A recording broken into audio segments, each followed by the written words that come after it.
Thanks for joining us for another episode. Yes, we're still here. Yeah, we're still going strong. Yes. And I actually had someone tell me that they've been watching this week. You know, I said the other week that Yeah. no one's told me Yeah. that they've been watching it. But no, I've had a couple of people tell me. Good. It is. I'm surprised actually that how many people have said it to me. That's what I mean. I kind of forget about it. We do these, we have a chat, and then I carry on with the week. That's exactly what I said to the person who said it to me. I was like, I forget it even goes live because we just click play. Yeah. We have a chat. Liam does all the editing and the posting, and then I forget it even goes out into the atmosphere. It is. So it is. I Nice should to be be reminded. that. Oh yeah, I do that. Thanks. Yeah. I enjoy it too. No, it's nice when they say like they find it interesting. Yeah, it is. It's good. I do too. Yeah. Have you had a nice week? Yeah. So been quite busy with work this week. We've had an opening of a new office. Ooh. So company's growing. We've opened a new office in Casada near the petrol station. So yeah, we've had lots of people over from our London office, like the CEO, the CFO, the head of marketing, all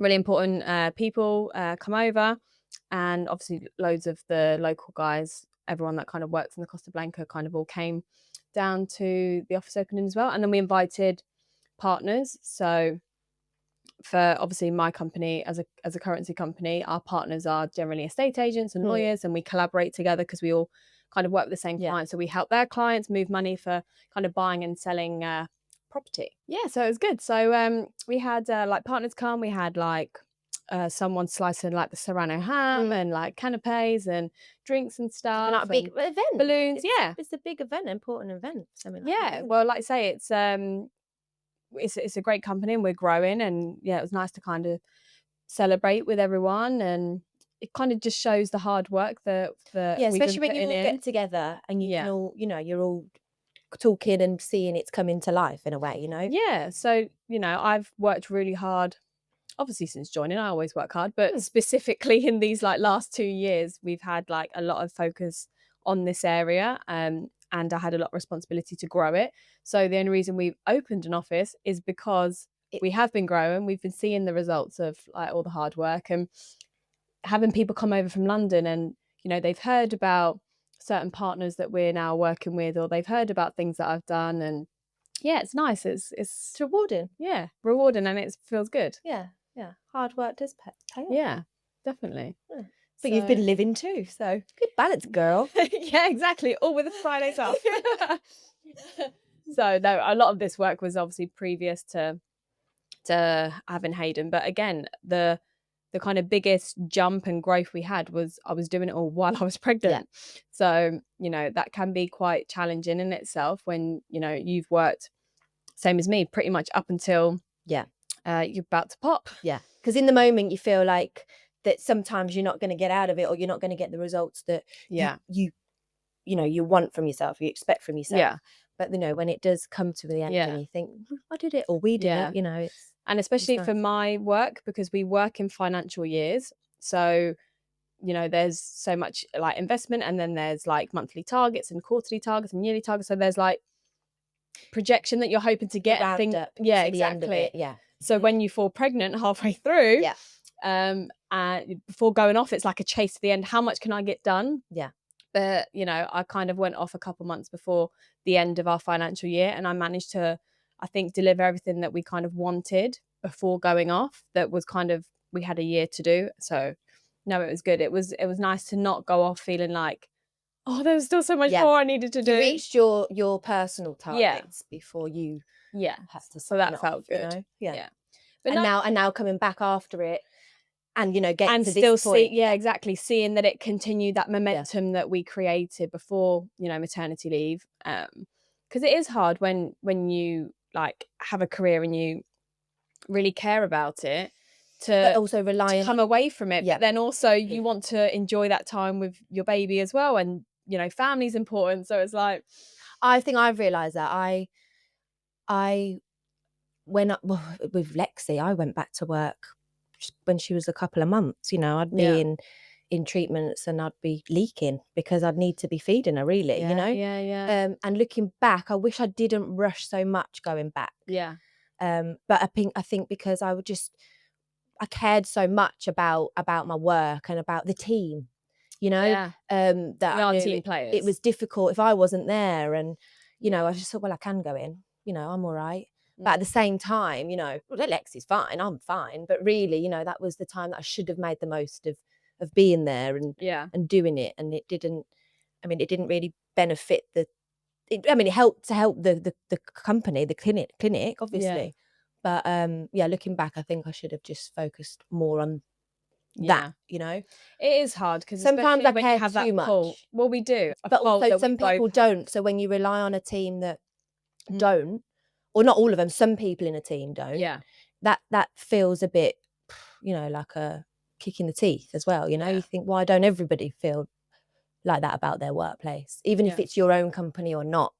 You know? Yeah. Like you say, for us, I think you can stick us anywhere and we'll work equally as hard, equally as much. But yeah, not everyone does. And when you are in like a team, or you know, you're all working together, when you have them differences, that's really frustrating for people like us that really care. And it's very hard to understand how some people don't.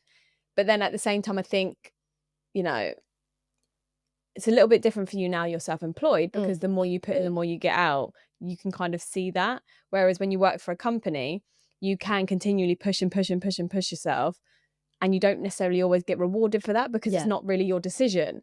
So I do feel like there needs to be that balance, and I kind of learned that from Kaysen to Hayden, because the same with Kaysen. I think by the time I took the 4 months maternity leave and then a couple, like last bit of holiday, I was back within like 4.5, 5 months. But then I felt a little bit of pressure, because from myself, like we just said, like wanted to get back, knowing that, you know, I left like people and targets and they needed me, and, you know, I'm good at my job. But then also a little bit from them, you know, there was a little bit of like, you know, what are your plans? Because if you're not coming back soon, then we might have to change things. And then I was a bit pressure, like, without meaning maybe to, but it feels like you're pressured in the to make that moment, decision. I wasn't sure if they were doing it on purpose or not. Looking back, again, there's still a bit of a question mark. But yeah, that was quite quick. Whereas this time round, I had zero pressure. It was, tell us what you want to do when you want to do it. I took a little bit longer. So I had the standard 4 months. Then I had like my holiday.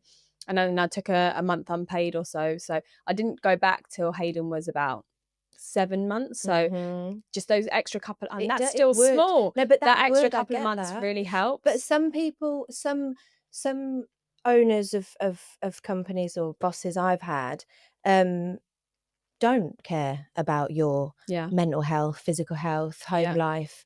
All they care about is that, well, you're working for me, and this is that. I expect this, and you know, you make me money.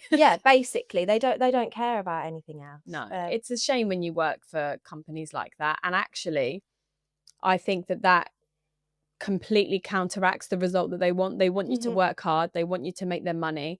But when you literally feel like a piece of a machine and you don't feel like you're cared for, you resent that. And I don't feel like you get the best out of people. Whereas when makes you not want to. It literally makes you, you know, it does a bit make reluctant to like push yourself or stay a bit later or try harder. And although I'm self-employed, I do rely on a lot of the team in the clinic for the benefit of my patients too, because at the end of the day, when they're walking through the clinic, the first people they see is the receptionist. So if that receptionist doesn't give them a warm welcome, or, you know, that first feeling, you have a little bit, that's the first thing. Again, not against me, but you know, that's kind of, it's an impression of they're judging you and your whole service. And the whole everything on top of that, you know. So as much as I do also rely on everyone in that clinic to pull together as a team, to have that level of a standard and you know, a passion that we have for our job, whether it's, you know, whatever field you were in, you know.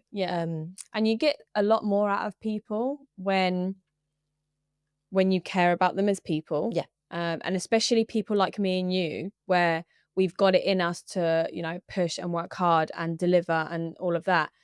Like, you don't have to like micromanage me. You don't have to, you know, like run it like that. All you literally have to do is just be a nice person, be there as a support, and then we'll deliver, we'll do what's necessary. But when you're sometimes feel that you're the only person that's put in that effort in the team, sometimes you lose your own standards, I think. Yeah. You know, and think, well, I'm Yeah, not yeah, because yeah. I'm not. When you would never do that usually. Well, it's like I keep seeing a thing and it's like, oh, I got good at my job and it's ruined my life because now I've got to do my job and everybody else's job. And that's what happens when you're in the environment of you, you know, you really care about what you do and you work hard and you are good at what you do.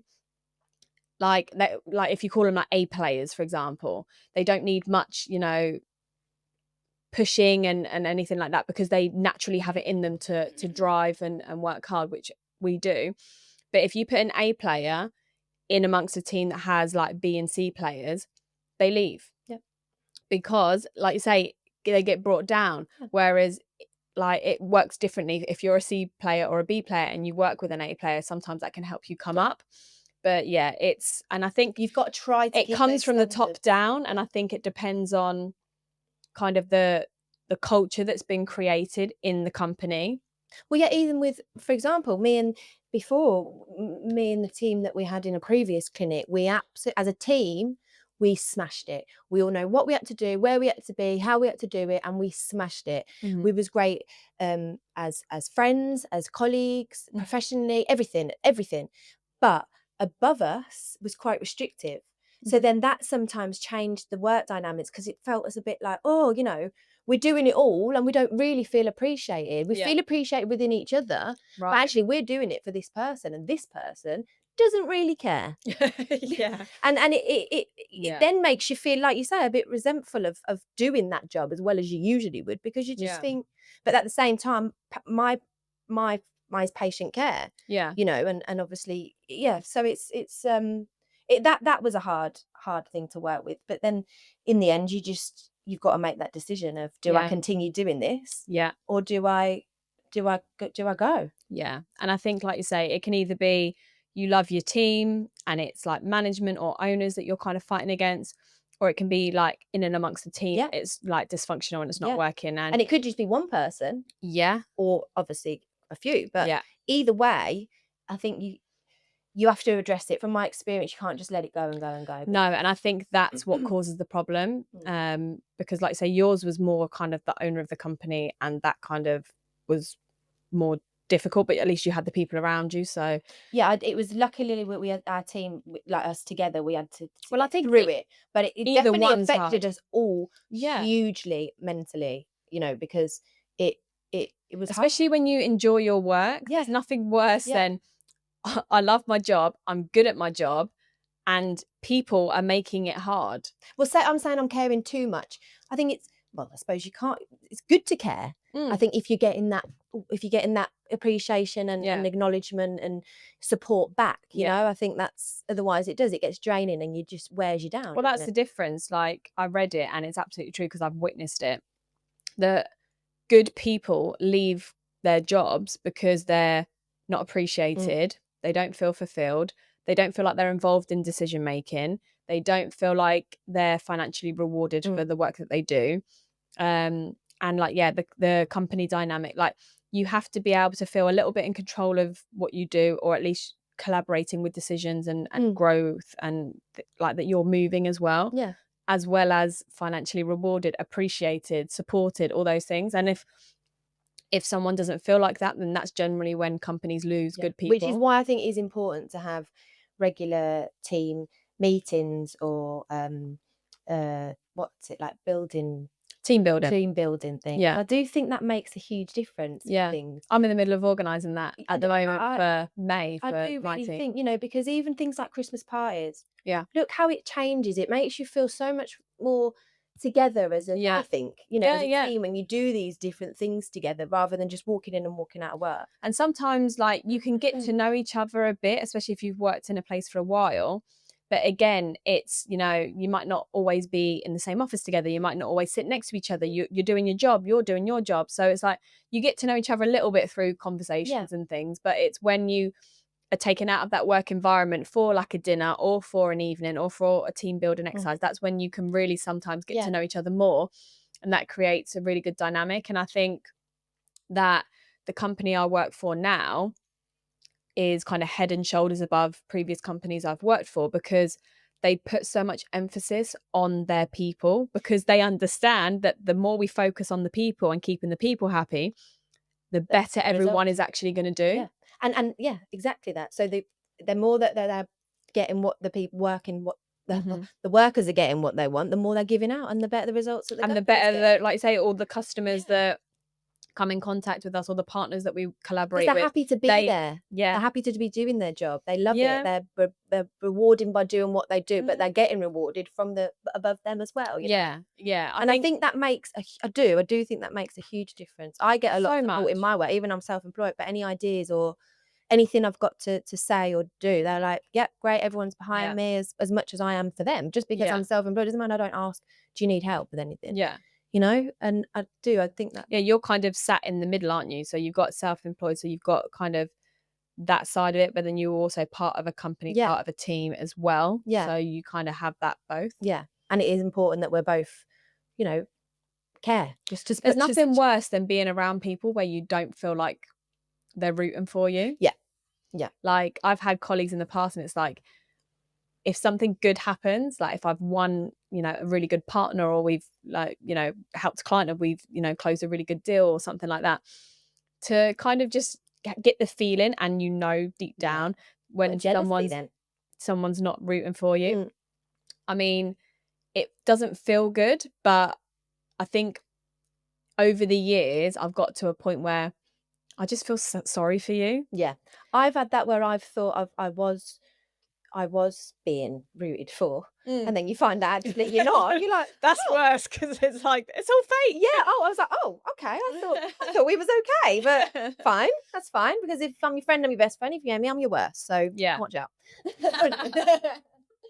Someone said that to me. One of my partners that I work with, she's quite a spiritual lady, and she reads auras. And the first time I met her, she was like, you've got a really like bright aura, and I can see it. It's really good. But she was like, I wouldn't want to cross you. Yeah. And I was like, do I give that off? She was like, well, I can see it. I was like, oh, okay. Had you had a glass of wine by then, bro? Probably. But no, she's lovely. But I think that just sitting around after we did the office opening, then we all went for a drink, and then a lot of them carried on and went for dinner, but I come home, and I was just sat around looking around, bearing in mind we had people from the CEO down to, essentially lower in the hierarchy. We had heads of all different departments, but then, all different levels within the company. Everyone was interacting. I just was looking around. I was like, I like everybody here. Yeah. Like, I love where I am. I love being part of this. Yeah. Yeah. And I'm 3 years deep now into this company. Haven't come across one person that isn't just genuinely willing to help. And that's all different, whether they're in management, whether they're not in management, whatever their job role is, whatever their job role, and doing it to the best of their ability, and everyone is enjoying it. Yeah. And getting together and getting the results they want. And I think it shows. And like, even with the birthday, was it the birthday thing? Did you say your birthday, give you your birthday off? Yeah, we get our birthday off. Things like that of showing, or even they've been quite good with you with your maternity, haven't they? Really great. It was, we'll support you in whatever you want to do. Yeah. Whenever you want to come back. When you come back, obviously, I went back and changed my job role. That was, a conversation that we had, my decision. It's all kind of just worked out. And I'm just, really, really happy that I made the decision when I was in a company that I wasn't happy with to actually leave, because, I'm very loyal, and I will, push and work hard. And, I don't ever really envision leaving. I know that statistically, if you job hop every 2 to 3 years, then you actually earn more money, because you obviously get companies that bid for you, and you're able to up your package every time you move along. But that's just not really me. I'm not really in it to jump. I'd much rather get deep in a company and just stay there and work there. And actually, it just goes to show, because not the majority, because we're a big company and we're growing and growing. So obviously the team's getting bigger and bigger, but there's a lot of people in the company that have been there since day one. Mm-hmm. That says a lot. 2 guys have worked there for 23 years. The company's 25 years old. They've worked there for 23 years, never left. And have no no desire to leave. And then, you know, a couple of the other, my boss, is his first job out of university. And he's been there, he's like 16, 17 years, however long it is. There's a lot of people that have been there for 15, 16, 17 years. And for a company that started small and has grown and has had a lot of change, that's really unusual that everyone's stuck. Yeah.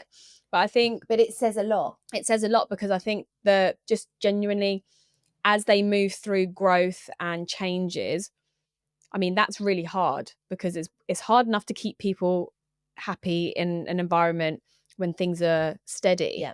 But to actually keep people happy when everything's up in the air and changing, I think that's, you know, really great that they've been able to do that. They've done it very well. But they've got, you know, and I've worked for other companies that are just as big, just as established, just as many years in the business, but it's a completely different environment. And mindset on their well, I nearly didn't go back into currency when I left and I went into property. Yeah. I was really reluctant to get back into currency because of my experience, and I just thought every company's the same. Yeah. Every corporate company would treat you the same. It's going to be the same thing there. And then obviously I met with a few people, I spoke to them, and I just had a completely different vibe. And I thought, well, I'll give it a go. The package that they were offering was, you know, really good. And then, yeah, it's just been nice that they didn't reel me in with, you know, fake things that they were like, false promises. Exactly. It's great. And then you get there and actually it's the same and everyone hates each other. It's like, it's really genuinely not. And, you know, we've had a few people join us recently and they said the same thing. Like, you know, it's just so nice to be around people that care. And we've got like a whole people department specifically hired to make sure that the employees are happy and what can we do and things that we can implement. And yeah, it's just really, really nice. And I'm just really happy with where I'm at. I think either as well as, well, obviously you just going back from maternity and that, even with the being a mum, I think working, you know, with different things you need to do. I mean, obviously maternity is maternity, but, you know, whatever else that might be, whether it's appointments or illnesses or and some people take the mick with that. Yeah. And some people obviously don't. And sometimes I feel that, from my experience, sometimes I felt a little bit like people would get the ump with me for it when, what am I supposed to do? I've got to go to this appointment. There's nothing worse than what am I supposed to do if you're feeling pulled because of a sick child, and you know. And ultimately, I wouldn't just go, okay, I'm not going to work. I would try to manage that somewhere along the line, that we would manage that I can work. You know what I mean? Yeah. And whereas some people go, oh no, forget it, I can't do it. Whereas I would always try not to, you know. Yeah. And then sometimes getting that feeling, especially from your bosses, that actually, well, actually, you should be here. Well, I know I should be there. I know that. Yeah. I'm not doing it on purpose. Yeah. But my priority at this time is this, because that has to be. But again, I would always try to manage in another way. Yeah. Whether it grandparents or obviously Mitch instead, because we are both self-employed. Yeah. But yeah, sometimes no, I can't come in. And I have got better at that. I think now I'm in a different position, but I did get better at it. Sometimes I would literally put my work first. I think I've been guilty of that. Yeah. I've definitely multiple times, whenever the kids have been sick, it's like, well, I've got to go to work, Liam, so you're going to have to deal with it. And I know they're okay. They're going to be okay with whoever I'm leaving. But sometimes, no, in my head now, you know, I not should have been, because it's hard, you know, but I think... And I don't think every time, but I think there's been times where, you know, like, oh, they're just a little bit ill. So like, they're too ill to go to school, but, you know, they're all right. They just have to get through it. It's better for the others rather than them. Yeah. They stay at home. But then there's been times where, you know, like they've had fevers and, you know, fevers can turn into seizures and like they're breathing a bit funny and they've got a rash, and it's like, okay, right, this could go either way. They're either dealing with it and it's normal, or actually this is not normal and this could turn very badly very quickly. And even in them moments, I'm like, I've gone to work. Yeah. You know, I think only once or twice in the nearly 7 years I've had 1 and 2 kids, I've ever called in sick to work.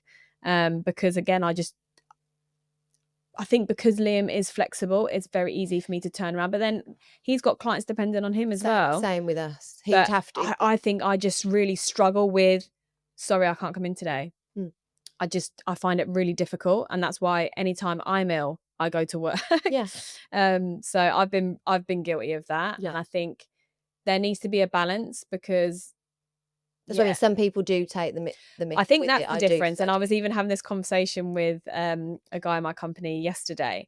Like, it's very easy to tell because, you know, he runs a team, and he was saying, look, I'm flexible, you know, I don't micromanage, I don't, you know, set standards. I'm very flexible. Like, if you've got something that's cropped up, cool. If you need to leave a bit earlier, cool. But for the people, because he's got a team full of great people that don't take the mick, and they make up the time, and they work really hard anyway, and you've already worked probably 10 hours over, so if you need to leave half an hour early, no problem. So he's very flexible because he's got good people, and that's a great environment to be in. But you unfortunately have people that don't put in the extra work, don't put in that, you know, extra time and effort, and whenever they can, they take the mick, and then they just and then take sometimes then the rest of the team who are working hard can get kind of not punished, but, you know, like for that, you know, you know, things might become more restrictive because something hasn't been that will absolutely happen. And, you know, there's been times where, you know, I'm part of the recruitment process as well, and people that I've crossed in the industry or I know a little bit about, you know, I've been very hesitant for them to join us because I know your work ethic. I know what kind of person you are. I know, you know, your kind of morals and things. And we've got a great team, and we've got a lot of A players, and they bring it. And potentially I'm worried about you joining and kind of showing them certain things that you really, you know, that bring all the standards in a way. down. Yeah. So that's but I think it was really hard to make the decision to leave, because, like you say, in the previous company that I was in, I was great at my job. I was working well. I was progressing, and I liked the company and some of the people to a degree, but there was a lot of internal politics happening, and it was ruining it. And it was really the nail in the coffin was coming back from maternity leave with Kason. One, feeling a little bit pushed into it, but also, like, I was just coming home and complaining, like, oh, this happened today, or this happened, this person did. And then Liam was like, you know, it's not even the job that's stressful, it's the people that you're working with. And then I was like, Kason doesn't deserve to have me work all day to then come home, you know, gone 6 o'clock, have an hour with him before he goes to bed, and actually just be moaning all the time, getting you down. So at that point, I'd done for reasons that shouldn't be, in a way, you know. Exactly. A lot of things just got brushed under the carpet, and it was getting worse and worse and worse. And it was like, I can see that I've given it time, things aren't getting better. It's been noted, it's been flagged, things are still the same.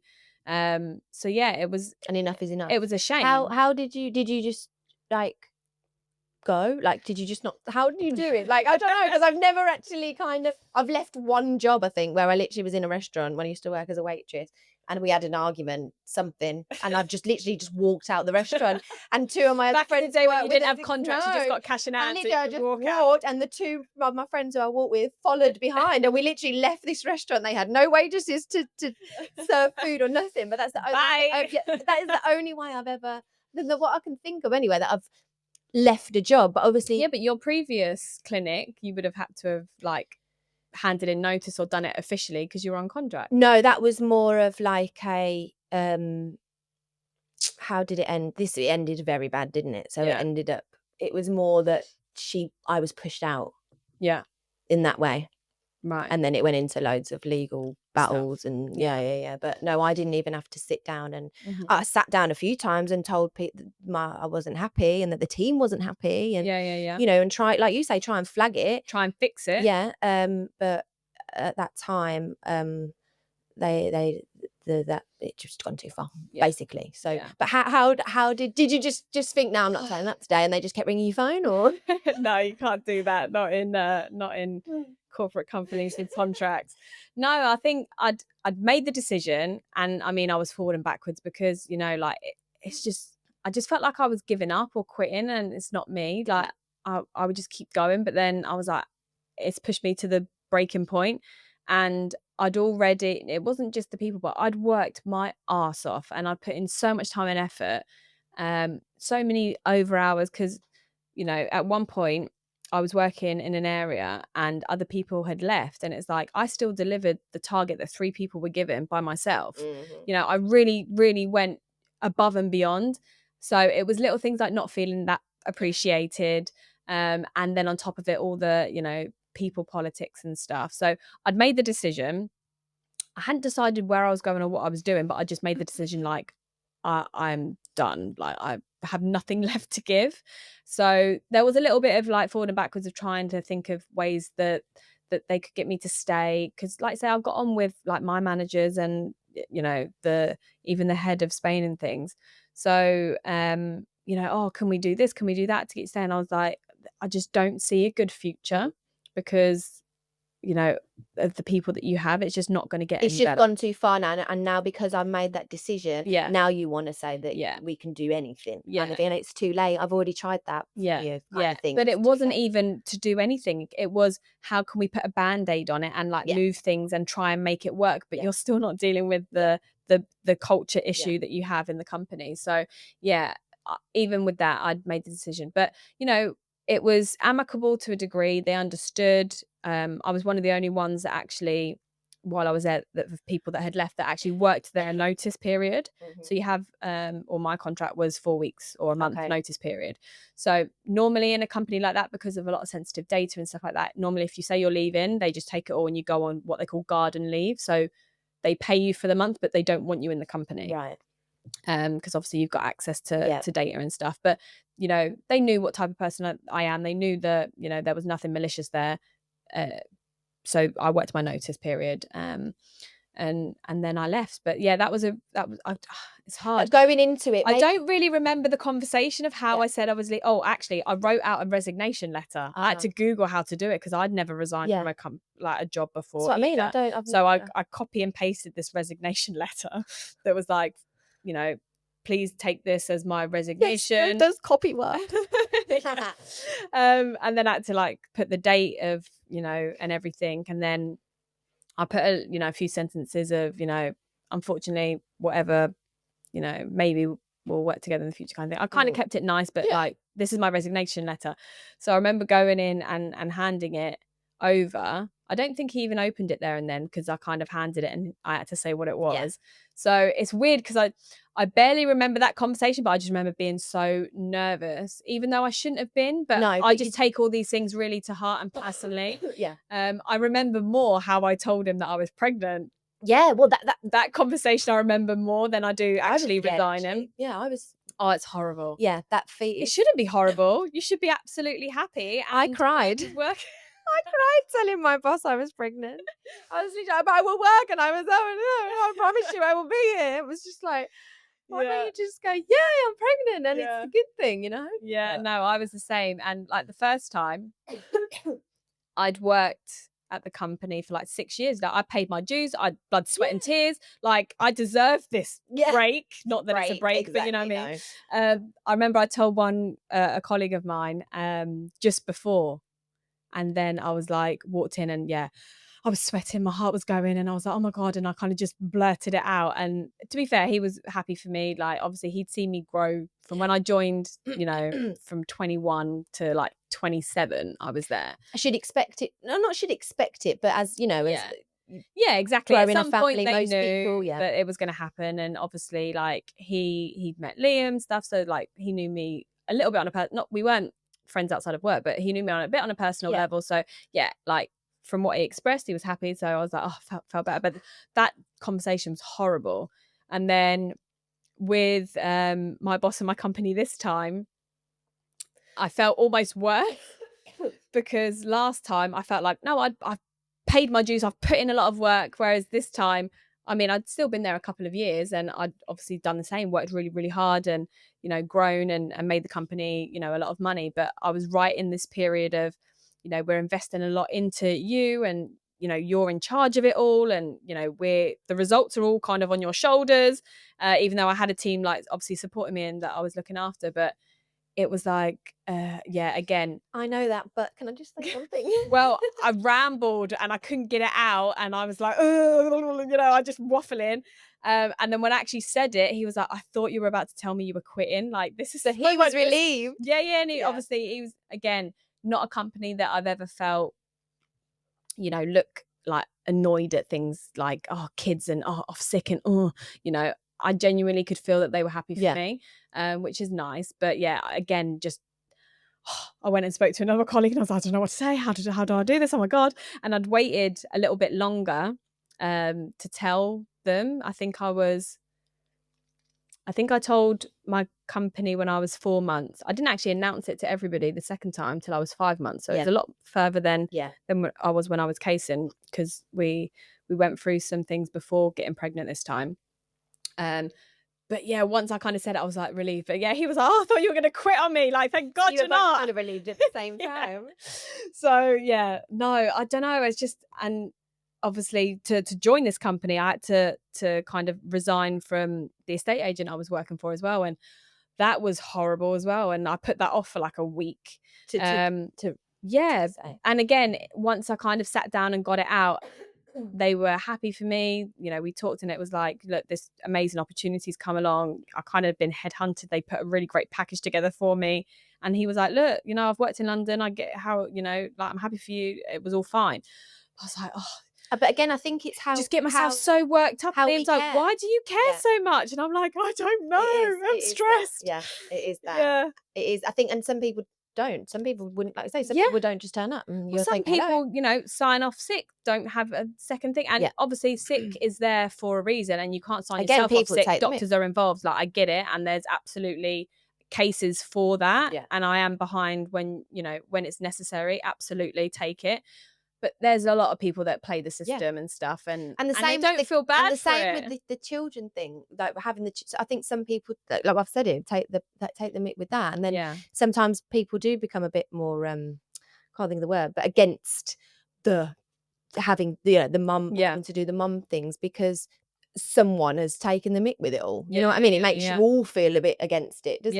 But if you all are all in it together and have that balance and respect and appreciate, then the results, where you've said it with your company, is amazing. Do you know what I mean? So but yeah, I haven't had to say that I'm leaving really. So I've just walked out of one place, but that's when I was young and it's different. I've never just walked out my job and left pacing in a chair.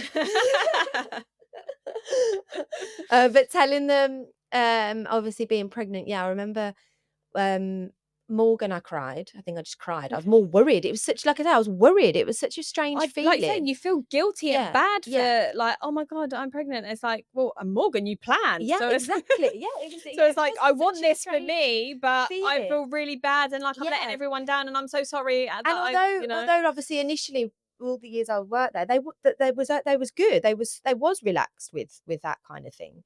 But I was just more thing like, I will be here. I'll come back, and rather than no, this is my time. I'm growing a baby, my baby, and you know, whatever. Again, I'm not one to take the mick. I'd obviously, it's probably frustrating for them halfway through the treatment. I had terrible morning sickness. Well, not even morning, just pregnancy all day sickness. Yeah, exactly. So just leaving treatment stuff to just go and be sick. But with Lexi, I think I was a bit more relaxed in saying it, to be honest. I think you were already experiencing problems at that point. Yeah, maybe. Yeah, I was just a bit more like, this is me. This is, you know, I am. Or maybe third time round, like, this is important. And I don't feel as bad. Yeah. You're looking like on hindsight. I was like, no, this is my time, and I'm going to try to. Although, again, I still went back to work like when she was 2 months or something. She was crazy, so young, because I remember being in treatments and literally leaking for wanting she needed to be fed, and I'm sitting there, you know, like in that feeling of, I know she's got milk because of obviously I've expressed it, but just that, well, I should be at home, shouldn't I? Yeah. I didn't really think like that at the time. No. You know, it was just more, oh no, I'm leaking. Yeah. And I think, like you say, for us, when we jump back in, we can like jump back in. And that was part of my worry of going back after maternity leave, because I know how hard I work and how much I put in. Like, this is going to be a lot. Sometimes you're ready for it. It's worked out really, really well. Yeah, of the time. That's what I mean, where you had that bit I think, like you say, right time. A little bit of extra time, going back, changing my role a little bit. It's just as much, if not more, responsibility, but like just less demanding in terms of, you know, the amount of people that need me on a daily, like contacting, like that's gone down a little bit. which feels like less intense. But you're still getting the results from the. But the level of responsibility, the amount of people that I'm actually like responsible for as well is actually more. But I'm just not being contacted and pulled in as many directions, I feel like, as I used to be. But some parents don't go back to work. Yeah. And although I think that's great, sometimes I think then they can feel that they're falling into just being, mum. Yeah. And not who they are, whether it's who they are or their work position. You know of that. Well, I think there's always that joke of like, oh, if my husband was rich, I wouldn't work. I don't think that would be me. No, I like do that. There was never a conversation that I've had with how can we make it work that I don't have to go back to work. Like it's just it's just not for me. But I think it's really important for the mind. I've noticed along the years and stuff that I've seen that people who retire, when they kind of retire and don't do nothing, they do deteriorate a lot faster. Whereas when they start actually living their life and actually doing stuff and no restrictions because they haven't got work hours or thinking about money because then they get the pension or whatever it is. You know what I mean? That they're a bit more free. I do find that they seem to look a lot more healthier and happier, and you know what I mean. So I think that plays a big part. You know, whereas if you're just, I don't mean this in a bit like stuck at home and life. Yeah. If you don't go and do stuff for yourselves, whether it's, I don't know, a run or a jog or a paddle lesson. Well, I think that can happen even if you're working, if you're in a very kind of repetitive job where you're not thinking very much. Or like say you're staying at home and you're just in the flow of every day is the same. Like, was it Groundhog Day or whatever it is, where it's just repetitive, then you don't exercise your mind. You don't feel the best that you can feel. You don't feel great in yourself. And I don't think it's never been something for me. And I know some people, they stay at home for however many years till the kids like go to school and then they go back into the workplace, or they just stay at home the entire time their kids are, basically until they're adults and they move out. And each to their own. I think which is great if you've got, that's what I'm saying, if you've got a good balance of what you do. But I think if you are a stay-at-home parent, then you need to have a little bit of something going on as well to keep your mind healthy, whether that's active, and whether that's I really enjoy cooking, so I'm gonna have new recipes and something different. If you're always making the same food and there's no creativity, there's no thought process, there's nothing to kind of excite you, then I think that's just gonna get anyone down, isn't it? And same with work. If you do the same job every day, there's no creativity, there's no thinking, there's no growth, development, then you just kind of whittle away. Because I have days where when you just can't get motivated. Where you just, which is normal. Whether if it's just a normal day and your diary's full and you're doing what you're doing, but you just don't feel that motivation in you you just feel like you're kind of rolling through the day. Then some days you feel like, right, I'm ready, that kind of a thing. Some days I don't know where to start. And some days I've already done it before I've started. Exactly. I'm not saying that every day is fantastic. No. There's days that I'm super overwhelmed and I, like I say, don't know even where to start because I've got so much to do, or, trying to do something is not quite working, or I'm struggling with something, or, other days where everything's landing great and it's fantastic and, I'm in a flow and I get loads done. Like, it's very up and down, but as a whole, when you have a little bit of something different each day, it doesn't have to be completely different, because some jobs and some home life you can't do something different every day. Of course not. But just like little changes, little differences. I think it makes a big difference. I really do, to everything. Keeps you mental, physical, I think as well for like our grandparents, like when you retire you do nothing. And like that, like our grandparents and great grandparents, like they look no offense, but they looked like old people. They looked more their age, whereas I feel like frail, and I feel like the generations like coming, like it's harder to see how old a man is, how a woman is, because they do take, I think it's more education as well. Like there's more education with like taking care of yourself. Health is more of a priority now. But I think you have to push yourself even when you've retired. Even, well, for example, my nanny cook, bless her. I felt that, let's just say she would have a week in because the weather was rubbish, for example, and she hadn't got to her bingo and who she was going to go and see and this, that, and the other.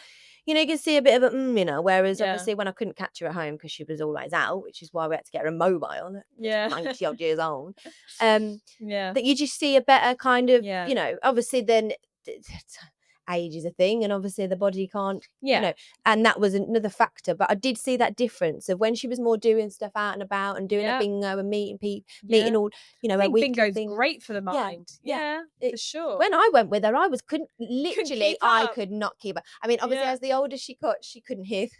She couldn't hear them, so she obviously missed them. But honestly, I'd be like, "What? Let me look at your pad to see if I missed." How are you going so fast? Yeah, it was.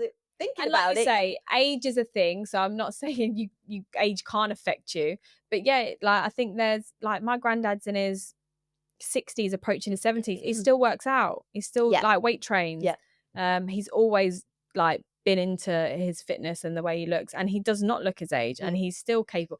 You're not always going to be as capable as you are as you get older. I'm not as capable as things that I was, sometimes I think I can and I'm like, actually no. Exactly, so age does get you, but I think we can continue to challenge ourselves the older we get, and I think that is going to keep you going longer, whether it's mental stimulation, physical. Don't get me wrong, sometimes I do look at some people like maybe my dad, who's literally like double my age, and I'm just like, how do you do it? Because I feel like I cannot get there now. So like you just think, I haven't got the energy to do that.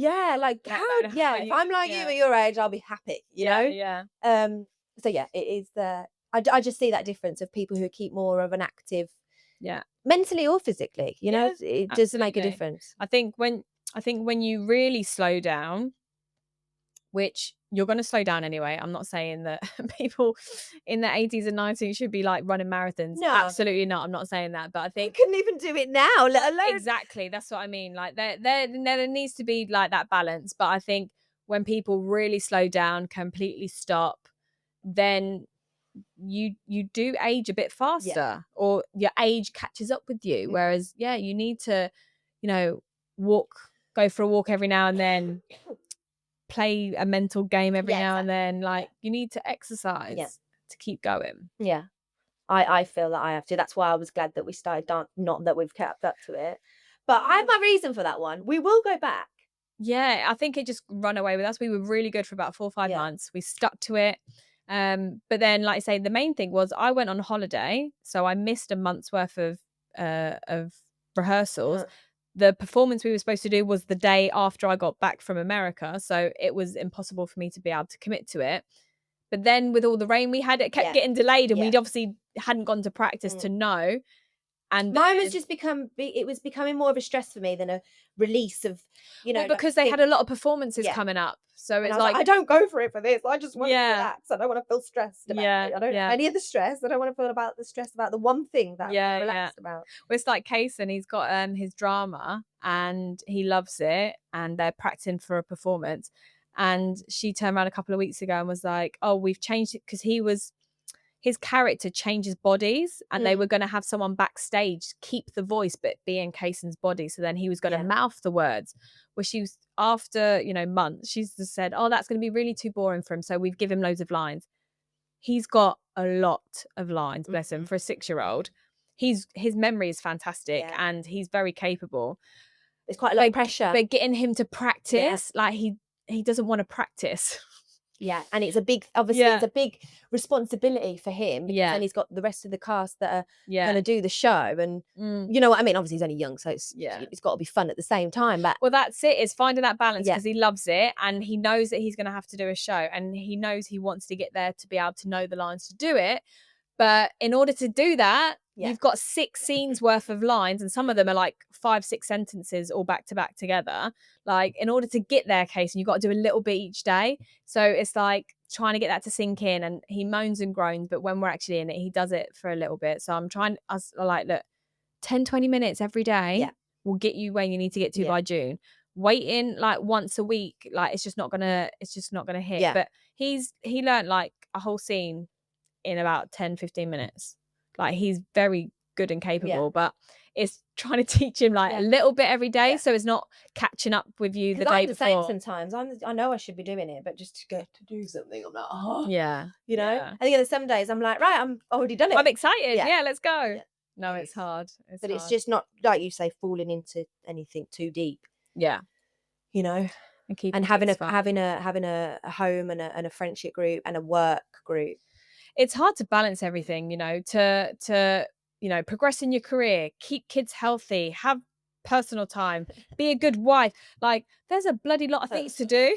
Like, sometimes I'm going to be a great wife one day, and other days I'm going to be a good mum, and other days I'm going to smash work, and then I'm not going to be able to talk after work. So it's like, we can't be all these things all day, every day. Like, I think I saw someone say, like, it comes in seasons, and you just have to accept that you can't be everything to everyone in one day. Like you say, I might be a great mum today, but I might not, you know, even have 2 sentences conversation with Liam.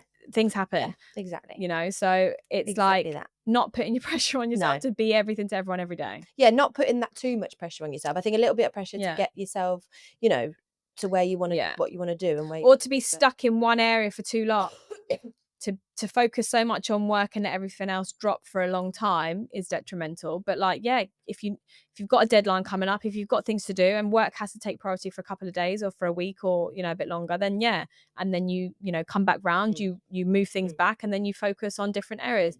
I think the bigger problem is when you try and do it all, or where you stay in one area for too long, or don't ask for help when you need it. I'm not very good at that. No, that's probably one of my biggest weaknesses. Is I'll just figure it out. But always ask for help. There you go. But from the right people. Does that make sense? Well, I mean, it's hard because there's a lot of people that influence your life, right? Whether that's parents, friends, colleagues, other mums, you know, people you look up to online, whatever. But it's very easy to look at other people and even just hear people's going to give you their advice, whether you ask for it or not, people that are close to you.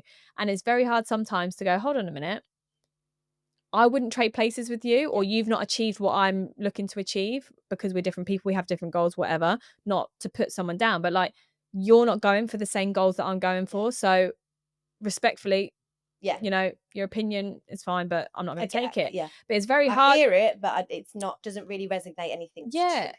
Well, it's hard because sometimes you like it might be from a parent, it might be from a best friend. So it's like you value them and you value their opinion to an extent, but it's like, and sometimes you just take it for like, oh, well, you know, I trust you, I respect you, I'll just take your advice. But unless you've been where I want to go, or you've experienced what I'm going through, maybe sometimes you should actually seek advice from people that have been there and done what you're trying to achieve. Yeah, completely. Not just people that are in your life. Just because you're my best friend or my brother, it doesn't mean you're entitled. That's it. Because it's always unsolicited advice. Sometimes you don't even ask for it, but you get it. And like I say, there's plenty of times where, you know, I've listened to my mum and, you know, you're right or whatever. And 9 times out of 10, she is right. That wasn't a very good example by putting your mum on. But at the same time, I'm the first one out of my family to go to uni. I'm the first one out of my family to have a corporate job. Like, there's only so much advice you can give me, but you've not been in my situation. You've not gone to where I've gone to. So there's, at some point and some situations, I have to look to other people. Appreciate and respectful. However, I'm going to just do it this way this time. And part of the reason why I'm good at what I do is because of what I've learned from parents, from friends, from everyone. Like, and I can take bits, but then at the same time, you don't all have the same goals and you're not all going for the same thing. And you know, what you think successful is not what I think. And, you know, so to a degree, you actually just have to trust yourself or look for advice in places from people that have achieved what you want to achieve.